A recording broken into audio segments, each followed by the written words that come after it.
Have you guys ever done something that would have been easier if you had asked for help? Probably every day. Specifically, probably from your wife. Just kidding. Probably every day. I'll take the long route. I was just kidding. But in all seriousness, have you ever had an idea, a goal, a project, any area of your life where it would have been easier if you had potentially asked somebody for some help when you got started versus, I don't know, weeks or months or years later? I'm going to say, how old am I right now? 42. Mm-hmm. So I probably really asked for help for the first time a few years ago. I was going to say last week. That's pretty incredible, actually. I've asked for help in areas. Obviously, you guys have helped me a ton.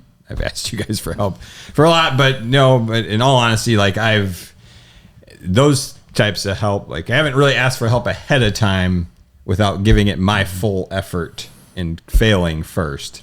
And I think there's something to be said for that, like setting out with some intentionality to work on something. But if you find that you're not getting as far as you'd like, or maybe even like speed wise, you're like, I know this could be done faster. Have you ever just kind of dug your foot in the ground and been like, nope, I'm going to figure this out? Oh yeah. I said Sure. 38 years. I'm going to say 38 years, maybe 39. I'm starting to finally realize how important it is to just ask somebody else to solve some of my problems. There's a lot of them. So yeah, and we could wrap up the show right now and just tell everybody like it's okay to ask for help. Like literally, it is okay to ask people for help. But one of the things that we found in helping moms out over the past however many years, and Jeff can attest to this from when he started Pulse, but moms have a hard time asking for help. I don't know why. I mean, actually, I take that back. I don't know how much time we have, but Well, let me ask you this. Being the mom of the group, is it because you're always the one being asked for the help? I think there's some truth to that. I think that part of it is we take on a lot of ownership of certain things, say in the household or with the family. And so I think there's two different avenues of this. There's the not really wanting to help ourselves because we can get lost in the busyness of helping other people. And then there's also, I'd say, some ego involved in I should be able to figure this out, like shooting all over ourselves, like I shouldn't need help, right? Like I'm this capable woman. I can, I'm running this show. I can do this on my own. I don't need someone else. So I think there's a lot of different areas that we go through when we're thinking about asking for help. But the one that I find so often that the moms I'm working with, they get into, I guess, decision fatigue.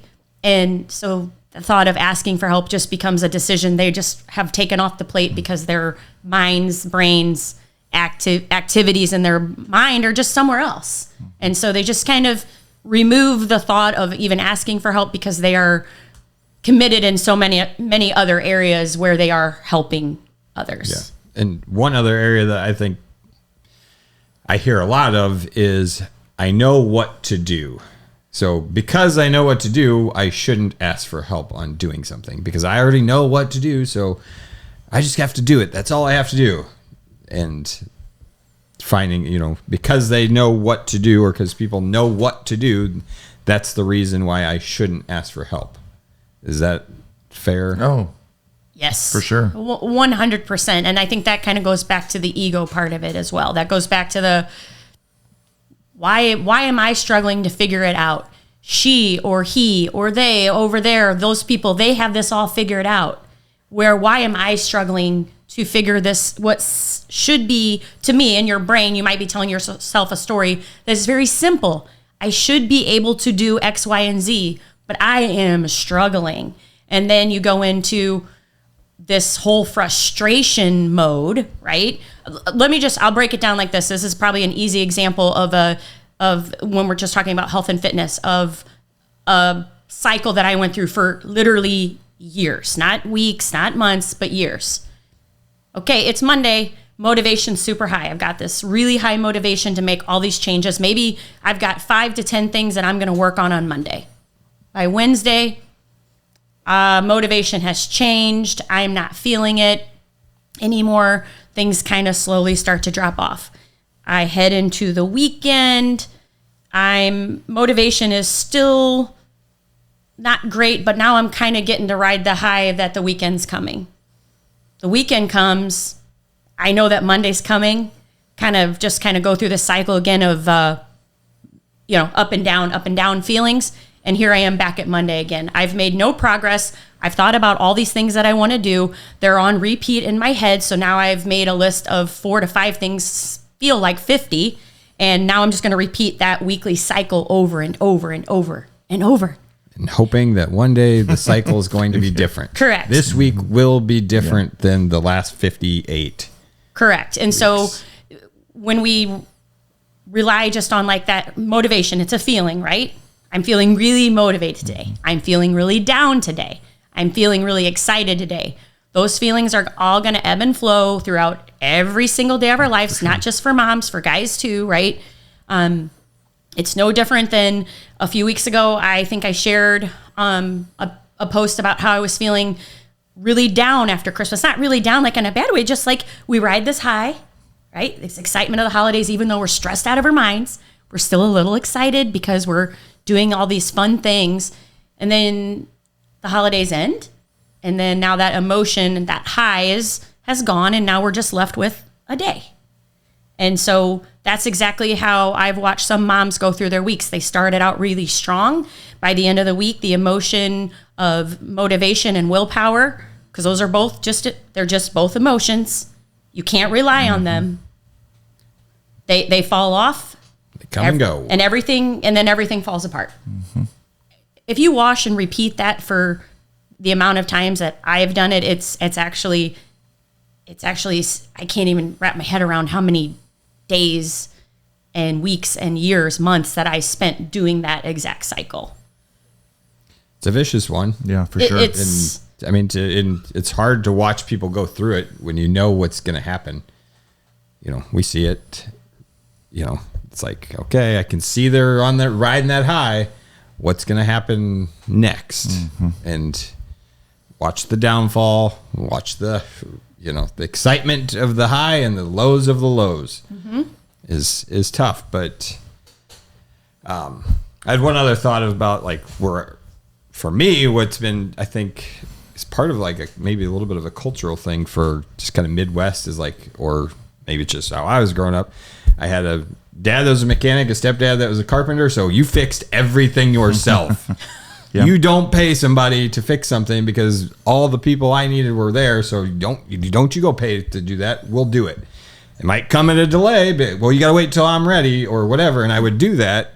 And then I've caught myself in the cycle. It's like time is worth a lot to me now.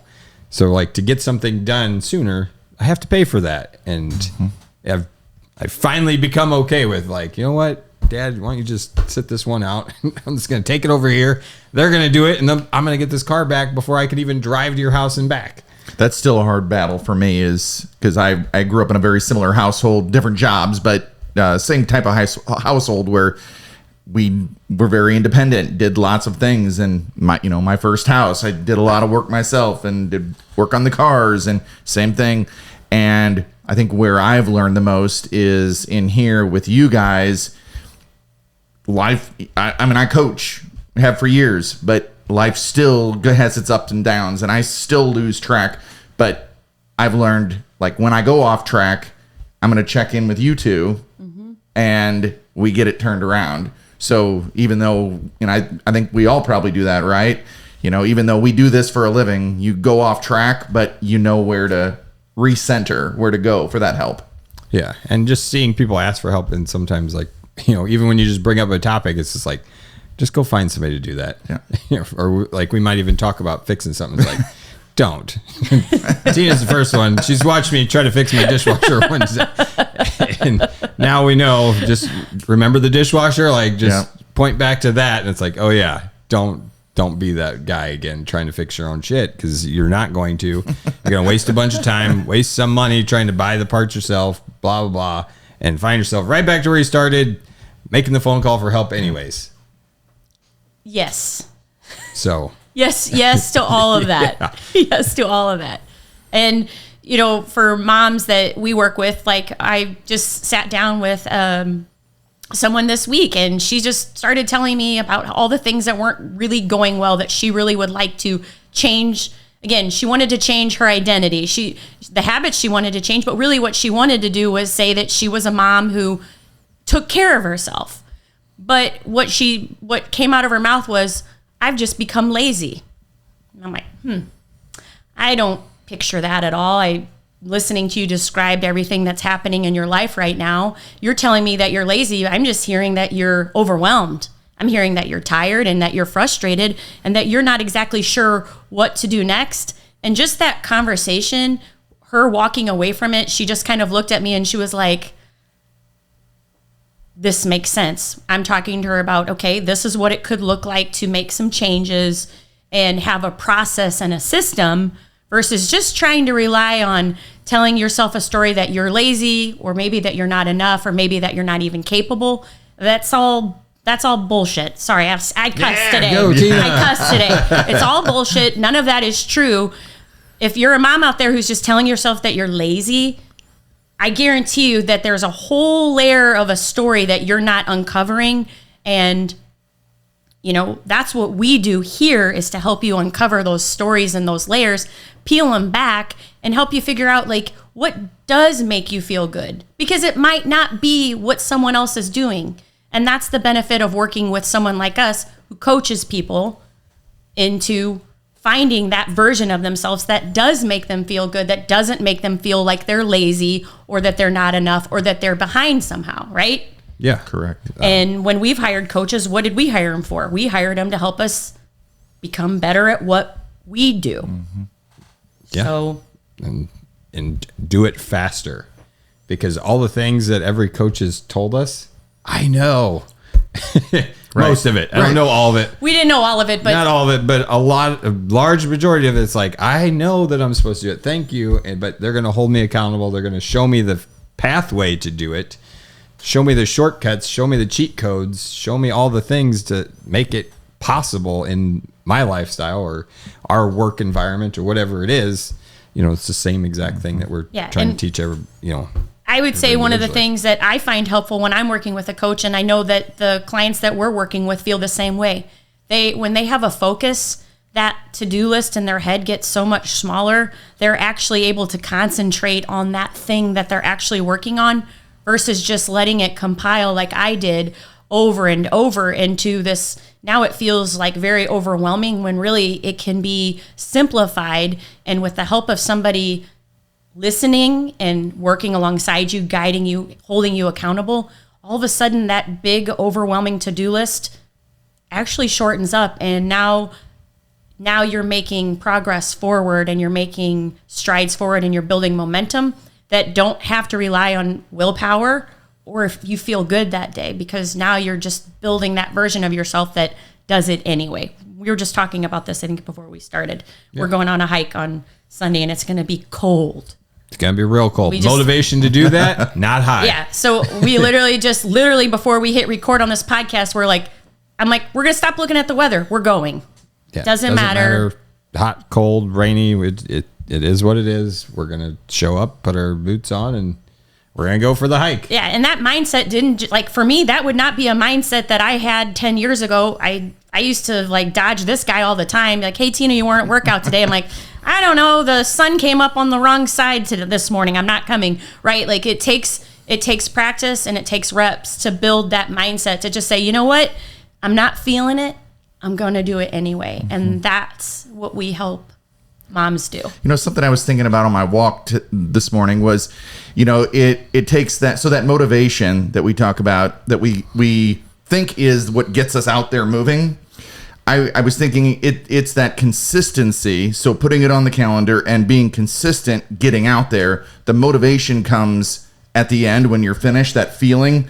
And does that make sense? Because to me, that would, the way that we feel after you get done with a run, that's my motivation to go on the next one. To go on the next one, right? Where I think people get it flipped around sometimes where you have to get motivated. And we've all been there too, where you're laying on the couch and you just can't get out there to do it.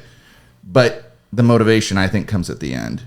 Yeah, and with practice, anybody that's listened to David Goggins, callousing our mind is one that I always go back to. Like every time I go out when it's uncomfortable, or like thinking about going for this hike when it's going to be probably 10 degrees outside on Sunday morning. Hey, listen, we don't talk about it. Once we do that, then the next time it's cold, it's going to be like, well, we went when it was 10 degrees, so why can't we go when it's 15? Yeah, and like when it's 20, when we go out and it's 27, we're gonna be like, wow, it's really hot out here compared to last time. This isn't a big deal because we've already done something that was even harder. Sure. So every time that we get to do that, we just get to, now we can always have something to go back on and reminisce or replay, like, well, I did that, so this shouldn't be so bad.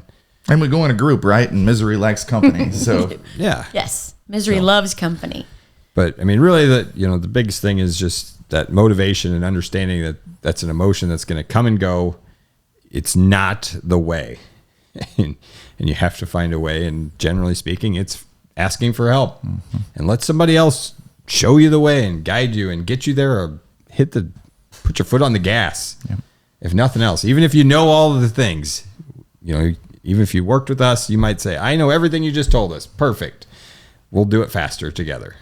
Yeah, and putting some action behind it. You know it all. You've thought about it. You've been thinking. You may have been thinking about it, and now putting it into action is going to feel a whole lot different than just knowing that it's what you should be doing and being able to say, I am doing this. Yeah. So my challenge would be to find any area of your life that you can just make easier because you asked somebody to help you. Mm-hmm. Even if it's a family member that you asked for help, they might tell you no or sure, and you'll lay on the couch. But at least just get used to asking for it. Yeah. Can you help me with this thing? And your life will be so much better.